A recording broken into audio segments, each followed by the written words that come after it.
안녕하십니까. 툭불TV 시작합니다. 이낙연 전 대표가 더불어민주당의 비명계를 중심으로 세를 모으고 있는 그런 양상입니다. 이재명 대표의 행태를 두고 당내 민주주의를 억압하는 것이다, 이렇게 비판을 하고 있는데요. 오늘은 이낙연 전 대표의 행보, 그 다음에 국민의힘의 여러가지 혁신 움직임, 그리고 거기에 대한 반항, 저항 움직임, 이런 걸 두고 좀 얘기를 나눠보겠습니다. 오늘도 역시 대한민국 최고의 정치평론가 이재창 국장님을 모셨습니다. 고맙습니다. 네. 이낙연 전 대표가 이제 작심하고 이재명 대표를 비판하고 있습니다. 예. 네. 이낙연 전 대표가 그렇게 적극적으로 나선 거는 결국 자기 희하의 의원들이 지금 한 20-30명 되거든요. 네.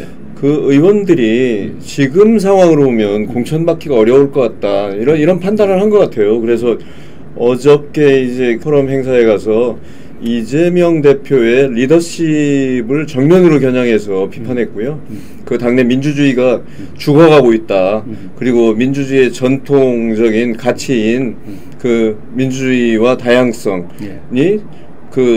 질식되고 있다. 그래, 민주주의가 사실상 사라지고 있다. 이러면서 이것이 이재명 대표의 리더십과 무관치 않다. 그리고 뭐 최근에 증오와 그 독선적인 말, 막말 뭐 이런 게 난무하지 않았습니까? 근데 이것이 방치되고 있는 현실 뭐 이런 거를 그 냉정하게 비판한 것 같습니다. 그 이낙연 전 대표 입장에서 보면은 이제 자기가 이제 돌아와서 정치를 이제 본격적으로 시작하게 되면 명분이나 이런 게 있어야 되지 않습니까? 그래서 이제 명분이기도 하지만 또 사실이 또 그런 면이 동의하는 분이 또 좀 많을 거고요. 그래서 그 친이낙연계에서는 지금 어떤 명분을 또 내세우냐면 개딸 전체주의, 그 다음에 또 이 윤석열 대통령 용산을 향해서는 또 용산 전체주의, 이런 얘기를 해요. 근데 뭐 전체주의라기보다 뭐 저기 어차피 이제 여권은 일정 부분은 대통령을 바라볼 수는 없는 구조예요. 그 과거에 그 권위주의 정권 시절에는요, 사실상 국회의 여당이라는 게 거수기였습니다. 그냥 청와대에 말 한마디면 그 법안 처리를 좌지우지 뭐 찬성도 하고 반대도 하고 이런 거수기 역할을 했어요. 그런데 이제 거기서 벗어나자라는 게 그 여당에서 그 이제 개혁을 요구하는 목소리들이 많았고요. 지금은 많이 개선된 상황이고요. 지금은 뭐 사실 대통령에게 모든 걸 의존하고 바라본다, 뭐 그런 상황은 아닌 것 같아요. 그리고 이제 민주당 같은 경우는 이재명 대표가 사실상 당을 장악하면서 측근 그룹인 그 친명이 뭐 지금 민주당 운영을 거의 독점하다시피 하고 있어요. 그렇다 보니까 비명계의 위기감, 총선 공천을 앞두고 이제 이러다가 그 공천 학살당하는 거 아니냐, 이런 우려가 많습니다. 그런 것들이 이제 복합적으로 작용을 해서 여나 야나 지금 뭐 그 반발 움직임 이런 게 좀 가시화되고 있는 게 아닌가, 이렇게 생각이 됩니다. 국힘으로 좀 시야를 돌려보면 하태경 의원이 아니 갑자기 며칠 전에 종로 출마 선언을 했잖아요. 근데 종로는 지금 최재형 전 감사원장이 밖에서 보기에는 평가가 잘 이끌고 있다, 표박 관리를 잘 하고 있다, 이렇게 얘기를 하는데, 아니 왜 M1 국힘의 현역 의원이 있는 종로를 이렇게 겨냥을 해가지고 그런 얘기를 했을까요? 근데 뭐 현역 의원이 있어도 뭐 예를 들어서 약체로 분류되고 그 내년 총선에서 어렵다면 그렇게 할 수가 있겠죠. 근데 제가 보기에는 최재형 의원은 여러 가지 뭐 평판도 좋은데다가 뭐 경력도 뭐 그를 따라갈 만한 사람이 있습니까? 솔직히 말해서 여당 내에서는 상당히 합리적이고 나름 뭐 지역구 관리는 제가 잘 모르겠어요. 근데 굉장히 합리적이고 여당 내에서는 뭐 평가가 좋은 사람이고요. 그리고 이준석 대표 시절에는 혁신위원장을 해서 당의 그런 혁신 목소리를 냈던 사람이고, 그래서 글쎄요, 제가 보기엔 뭐 하태경 의원이 특별히 최재형 의원보다 경쟁력이 있다, 이렇게 보기에는 뭐 어려울 것 같아요. 그래서 이제 뜬금없다 뭐 이런 얘기가 나오는 것 같습니다. 그래가지고 김병민 최고위원은 그랬습니다. 그 하태경 의원이 부산 지역구를 두고 수도권에 출마하겠다 이렇게 얘기했을 때 대단한 결단이다 이랬는데 종로에 나온다고 하니까 그 문자 보낸 문자 취소한다 이렇게까지 얘기를 했거든요. 사실 종로는 상징적인 지역이에요. 그러니까 여나 야나 총선에서 이기기 위해서 올인하는 그런 지역이죠. 그러니까 뭐 과거부터 종로는 전략공천 지역입니다. 그러니까 뭐 본인이 나가고 싶다고 그래서 나가고 뭐 이런 지역이 아니라 왜냐면 그만큼 이제 그 선거에 미치는 영향이 크죠. 뭐 지난번 물론 이제 최재형 의원이 당선될 때는 그 보궐선거에서 이제 당선된 거잖아요. 근데 내년에는 실제 총선이란 말이죠. 그래서 그 상징적인 지역에 뭐 저 영남 출신 의원이 출마한다는 거 뭐 약간 뭐 여당 내에서도 좀 뜬금없다 이런 얘기도 있고요. 한편으로 이제 험지 출마한다고 그러더니 그게 무슨 험지 출마냐, 그거는 상징적인 지역인데 그거하고 좀 동떨어지다 이런 반응이 나오고요. 맞습니다. 사실은 옛날에 85년도 선거 때 그 이민우 당시 이제 신민당 총재죠. 총재가 그 연세가 많았어요. 그 당시에 이미 거의 70 갖고 있었습니다.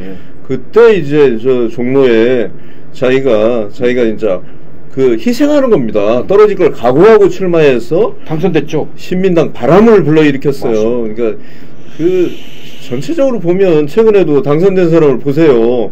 이낙연, 뭐 정세균, 아니면 조금 거슬러 올라가면 노무현.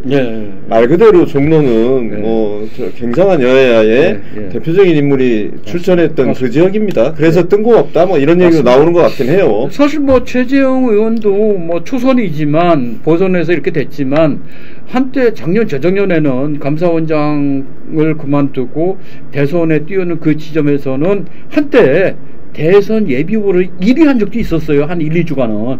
물론 이제 윤석열 당시 전 검찰총장한테 좀 역전당했지만 하여튼 최재형 의원은 그렇게 무시할 존재는 아니잖아요. 그러니까 뭐 제가 보기에는 무시하고 안 하고 뭐 이런 뭐 차원으로 접근할 건 아니고요. 다만 이제 그 하태경 의원이 이미 출마를 선언한 만큼 그냥 선의의 경쟁을 통해서 뭐 예를 들어서 뭐 하의원이 이기면 뭐 출마하는 거고요.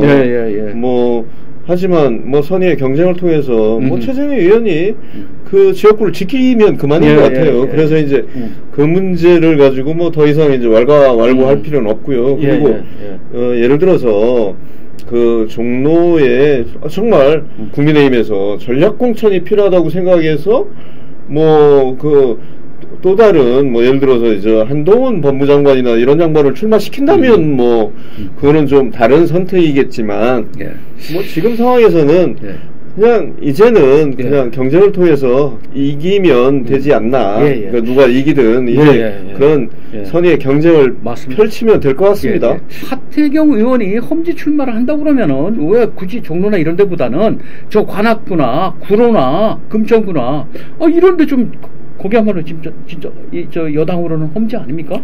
뭐 그런 걸 좀 생각하지 않았을까요? 그런데 가면 이제 떨어질 확률이 너무 높기 때문에 그나마 뭐 그래도 이제 영남에서 그거 기득권을 내려놓는 게 아니죠, 사실. 영남 중진인데 그러니까 뭐 본인 입장에서는 영남 중진으로 총선에 상징적인 지역에 출마해서 한번 겨뤄보고 싶다 이런 욕심이 있을 수도 있을 것 같아요. 근데 뭐 그거를 가지고 뭐 이제 뭐 더 이상 길게 얘기할 필요는 없을 것 같아요. 이제는 당이 과연 필요로 하는지 그리고 이제 지역 국민들이 과연 그거를 순수히 받아들일지 이거는 이제 지역 국민들 선택에 있는 거라고 봐요. 지금 국힘이 이제 당무 조정회인가요? 당무 감사를 했지 않습니까? 해보니까 46개 지구당회가 문제가 있다. 그래서 현역 약 40% 영남을 중심으로 뭐 물갈이가 될 거다 이런 얘기도 나오고 있어요. 그래서 현역들이 지금 굉장히 긴장을 하고 있는데 수도권도 사실 이 원외 지구당들이 점수가 많이 낮았다고 해요. 그래서 지금 내년에 과반이 되려면 수도권의 121석 중에 지난 21대에서 16밖에 못 차지했잖아요. 했잖아요. 적어도 한 5, 60석은 차지해야 되는데 좀 반발이 일어나고 그러면은 이걸 또 무마할 문제가 있는데 어떻게 보세요? 근데 뭐 사실은 현역 교체율은 예. 어떤 선거나 한 40% 안팎이 됐어요. 예. 새로운 얘기가 아니에요. 어제 오늘 얘기도 아니고. 음. 그리고 이제 특히 좀 위기감이 큰 국민의힘, 그리고 실제로 굉장한 위기를 맞은 국민의힘 입장에서는 그 혁신적인 물갈이를 하지 않으면 총선에서 어렵다, 뭐 이게 이제 대세고요. 예. 그렇다면 그 중에서도 영남의 기득권을 포기하는 그런 노력이 없으면 수도권에서 바람을 일으키기 어려워요. 그래서 이제 영남 50% 물갈이론이 나오는 거고요. 뭐 그게 이제 인요한 혁신이가 요구한 중진이나 뭐 저 측근들 불출마나 험지 출마를 얘기한 게 그렇게 하지 않으면 50% 현역 교체가 가능하겠습니까? 뭐 그거하고 이제 맥을 같이 하는 건데요. 그 뭐 지금 말씀하신 것처럼 수도권에서 50석을 얻으려면 실제로 그런 그 여권 바람이 일어나지 않으면 그 힘들어요. 지난 선거에서 겨우 뭐 16석에 그쳤고 그리고 이제 지난번 강서 구청장 선거에서도 참패한 걸로 나타났듯이 이번에도 변화가 없이 아마 총선에 임하면 뭐 제가 보기에는 한 20, 30석에 그칠 가능성도 꽤 높다. 그러니까 결국 그거는 이제 인요한 혁신이가 뭐 얘기했든 안 했든 결국에 이제 혁신을 하느냐 못하느냐, 국민에게 감동을 주는 혁신을 하느냐 못하느냐 거기에 달린 문제고요. 그리고 혁신의 그 핵심은 결국 물갈이에요. 뭐 국민이 원하는 그런 국민이 표를 줄 수 있는 인물을 내세우지 않으면 선거에서 이길 수 있겠습니까? 자, 그러면은 국힘에서 계속 얘기가 되고 있는 게 뭐냐면 비대위 체제로 가야 된다. 지금 계속 그렇게 얘기하고 있거든요. 김기현 대표 믿음직하지 못하다. 이런 또 이 얘기가 많이 나오는데 그래서 뭐 한동훈 장관도 비대위장 뭐 얘기도 나오는데 뭐 비대위 체제는 결국 김기현 대표 체제에 뭐 저 거치하고 이제 직결되는 문제잖아요.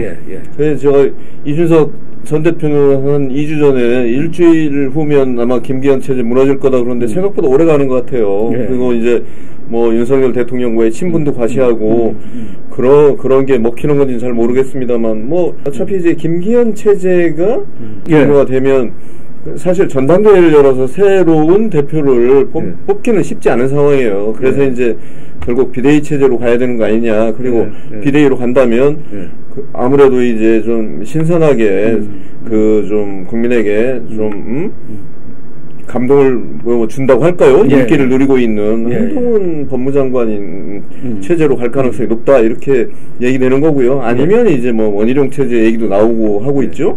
근데 어찌 됐건 이제 변화가 있을 가능성은 높아요. 그런데 최근에 이제 그런 것들이 아마 이제 인요한 혁신이의 거치와 이제 맞물려 있는데요.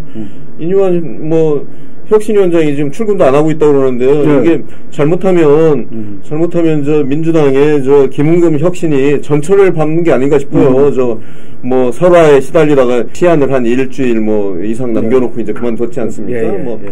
하여튼 그거하고 다 맞물려 있어요. 12월 되면은 여러 가지 뭐 희미해졌던 것이 이제 좀 드러나면서 이제 총선 체제로 이제 모양을 갖춰 가겠네요. 여야다. 뭐 이미 이제 여야가 뭐 서두르고 있지 않습니까?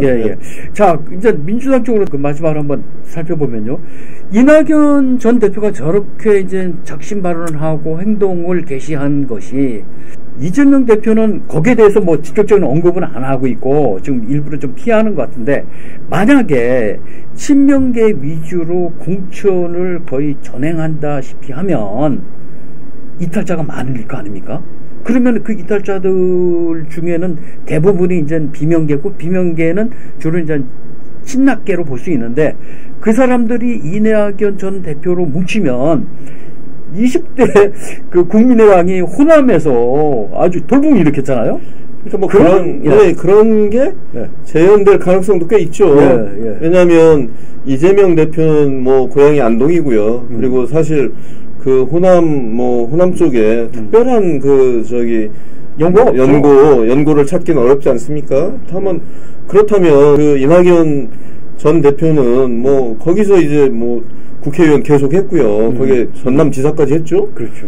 그리고 지역구가 영광 한평 예, 그쪽이잖아요. 맞습니다. 전남에. 예. 그러니까 그쪽에 연고가 강하고 그렇기 때문에 사실 그 이낙연 전 대표를 중심으로 해서 뭉치면 호남에서 바람이 일으킬 수도 있어요. 예, 예. 그리고 국민의당처럼 예를 들어서 진짜 몇십 석 갖는 호남당이 출연할 가능성도 없지 않아요. 그러니까 그런 것들이 이제 민주당의 공천과 맞물려 있어서 그런 공천 상황을 좀 지켜봐야 되겠죠? 예, 알겠습니다.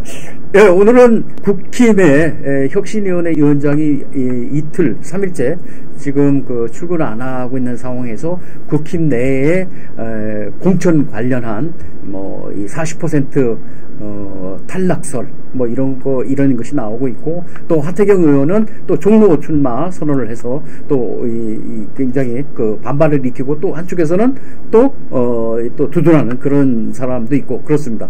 그리고 또 민주당에서는 지금 이재명 대표가 이낙연 전 대표의 발언에 별로 반응을 안 하면서 한쪽에서는 또 신당 움직임도 나오고 있습니다. 오늘 뚝불TV 마치겠습니다. 감사합니다.